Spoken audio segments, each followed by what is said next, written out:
Grandes genios e inventos de la humanidad. Seguro que antes de la época y el trabajo de Isaac Newton, las manzanas también caían al suelo. Pero nadie se lo había planteado.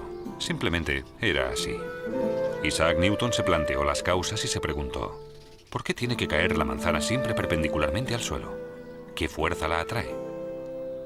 En ese contexto, el inglés desarrolló la idea de la gravitación como una fuerza universal que se convertiría en la base de una de sus obras más importantes: Principios matemáticos de la filosofía natural.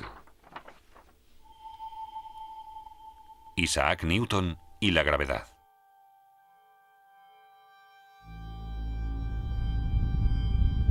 Los movimientos de los astros siempre han fascinado al hombre. Desde el principio de los tiempos, ha intentado averiguar las leyes subyacentes. 600 años antes de Cristo, el filósofo griego Anaximandro afirmó que la Tierra era un cilindro y que se encontraba en el centro del universo. En su interior ardía el fuego del infierno. Sobre ella se encontraba la bóveda celestial, y detrás de esta ardía otro fuego. A través de unos agujeros en la bóveda celeste translucían las llamas, eran las estrellas. Un paso más lejos fue Claudio Ptolomeo, que vivió en Alejandría en el siglo II después de Cristo.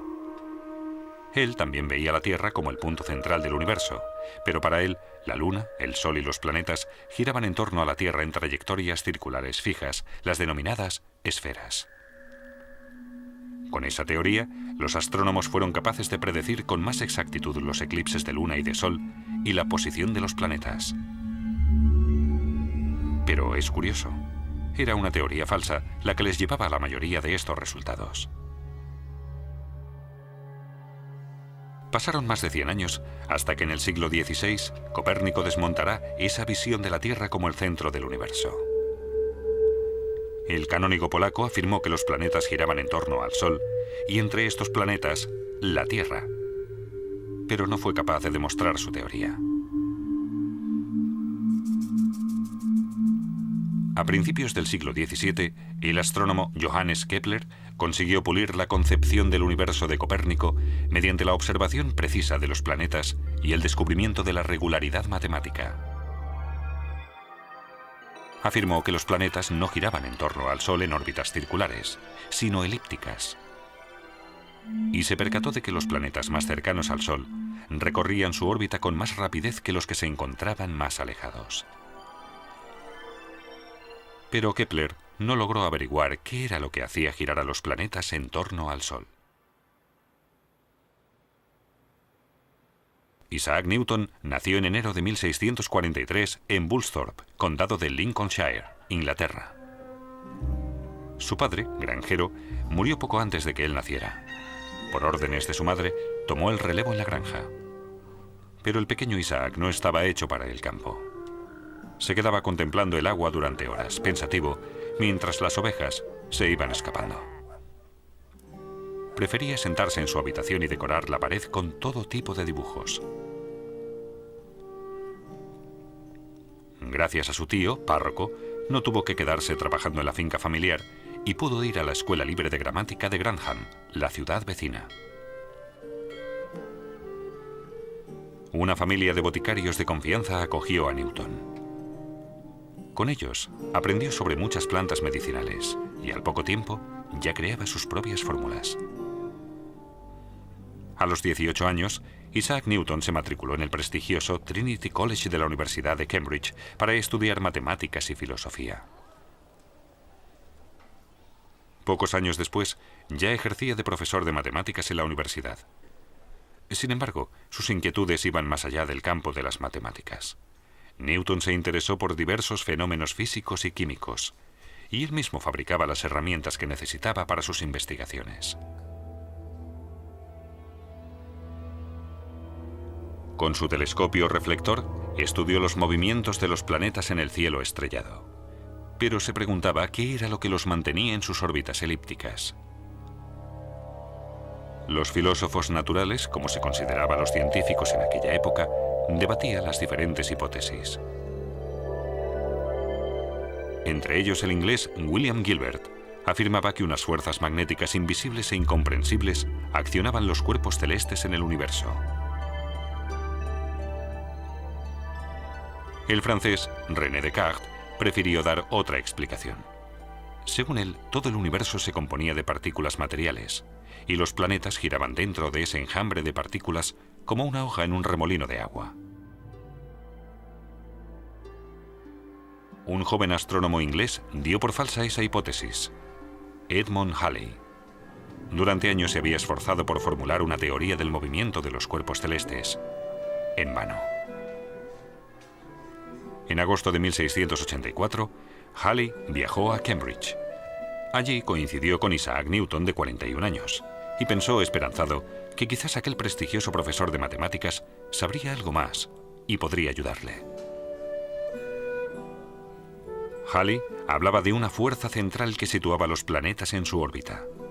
Eso no era nuevo para Newton. Hacía muchos años, cuando estudiaba, Newton se había hecho cargo de la misma cuestión. Y formuló, al parecer sin esfuerzo, una teoría matemática sobre los efectos de esa fuerza.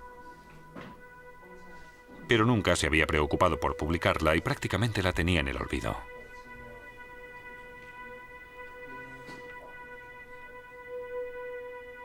Halley vio la relevancia del trabajo de Newton y le empujó a compilar todas sus teorías en una gran publicación científica. Newton cedió y comenzó a trabajar en sus principios matemáticos de la filosofía natural. Un total de 3 libros, cuya publicación financió el propio Halley 2 años y medio después.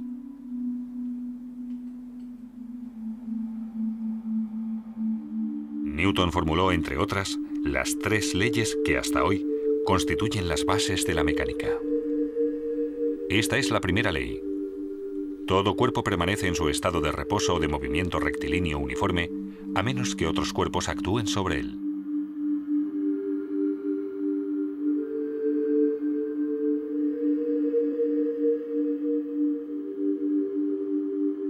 Según la segunda ley de Newton, la fuerza neta aplicada sobre un cuerpo es proporcional a la aceleración que adquiere dicho cuerpo.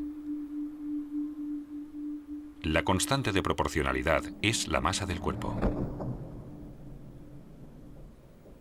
Y la tercera es la ley de acción-reacción. Cuando un cuerpo ejerce una fuerza sobre otro, éste ejerce sobre el primero una fuerza igual y de sentido opuesto. La fuerza de reacción hace que la bola se quede parada y hace que la barca se mueva hacia atrás.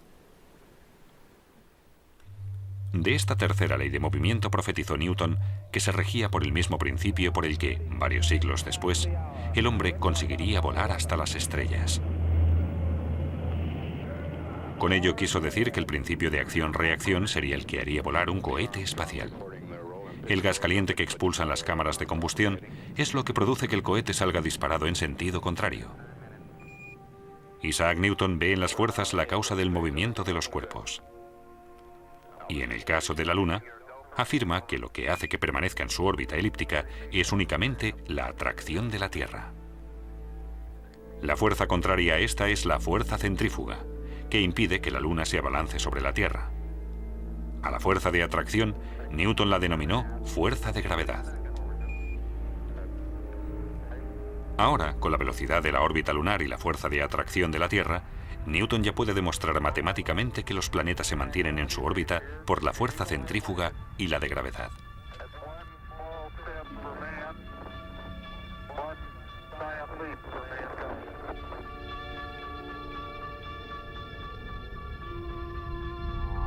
Pero Newton aún no está satisfecho. Y se plantea, si la fuerza de gravedad terrestre atrae la Luna a la Tierra, ¿no podría también la fuerza de gravedad del Sol mantener a la Tierra en su órbita elíptica y la de Júpiter a sus satélites? De ser así, la fuerza de gravedad sería una propiedad común de los cuerpos masivos, aplicable a los movimientos de todos los cuerpos celestes. De esa forma, Newton formuló la ley de la gravitación universal. Con la masa de 2 cuerpos y la distancia existente entre ellos, Newton puede calcular su fuerza de atracción, la denominada fuerza de gravedad. De esa forma es capaz de predecir de forma exacta el movimiento de los cuerpos celestes. Con esos conocimientos se descubrirán, siglos después, nuevos planetas de nuestro sistema solar, Neptuno y Plutón.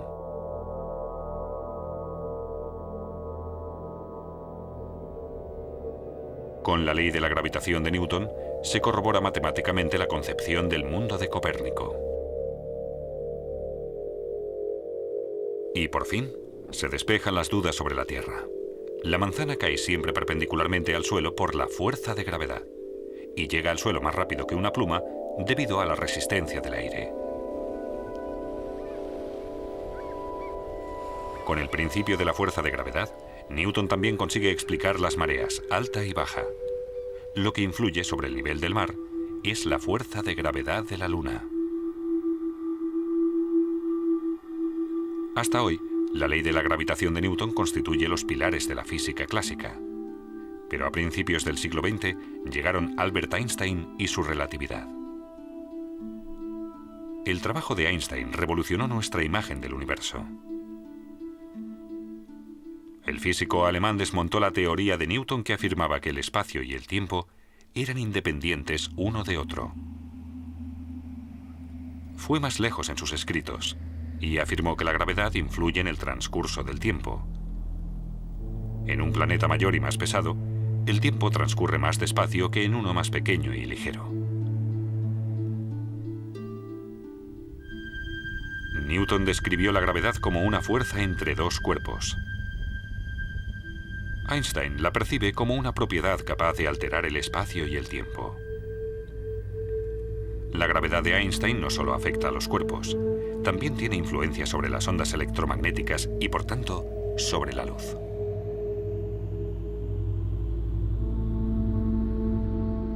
Un año después de la publicación de su teoría, esta se confirma. Durante el eclipse de Sol del año 1919, los astrónomos observaron que un rayo de luz de una estrella lejana, como Einstein había augurado, se desvió sobrepasando el Sol.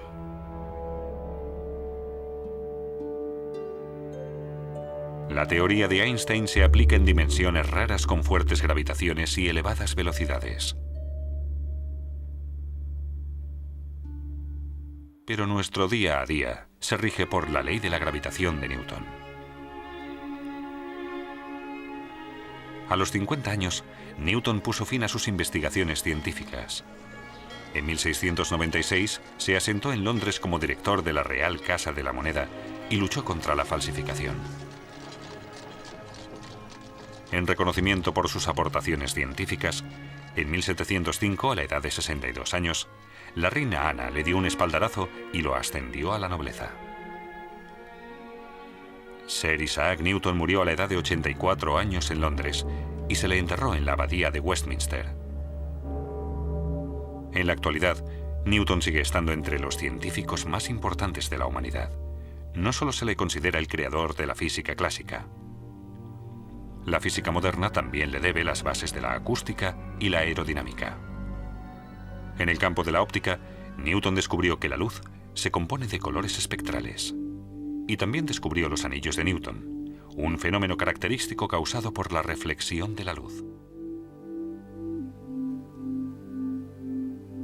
A pesar de su éxito, Newton era consciente de las limitaciones de sus conocimientos científicos. En sus apuntes escribió: «No sé lo que puedo parecer al mundo, pero para mí mismo solo he sido como un niño jugando a la orilla del mar y divirtiéndome al hallar de vez en cuando un guijarro más suave o una concha más hermosa que de costumbre, mientras que el gran océano de la verdad permanecía sin descubrir ante mí».